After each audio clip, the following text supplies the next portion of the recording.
Открий силата на движението. С напредването на възрастта, здравето и независимостта стават все по-ценни. Редовната физическа активност подобрява сърдечно-съдовото здраве, укрепва костите и мускулите и намалява риска от падания. Тя не само поддържа тялото, но и стимулира ума, подобрявайки когнитивните функции и намалявайки шанса от деменция, според изследвания.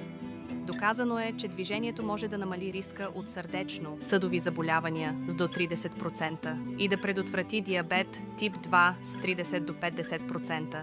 Без движение се губи не само физическата сила, а и самочувствието. Активността поддържа и емоционалното благополучие.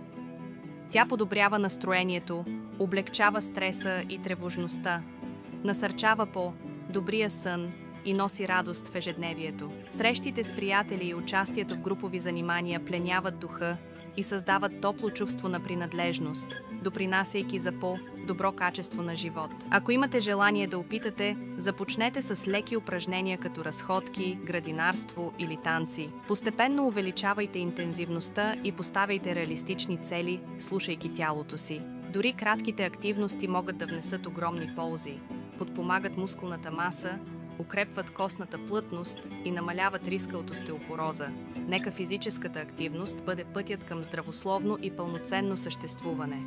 Отдайте се на движението и се уверете в силата си. Започнете с леки упражнения и постепенно увеличавайте интензивността, за да подобрите здравето си. Помнете, вашият активен живот е ключът към дълголетие и щастие. Нека всеки ден бъде възможност за движение и усмивка. Почувствайте ритма на здравето, който обогатява ума и тялото.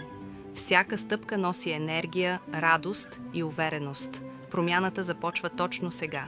Присъединете се към общността на активните, открийте нови приятелства и изградете ежедневно по-здравословно бъдеще, пълно с живот и щастие. Вашият път започва днес.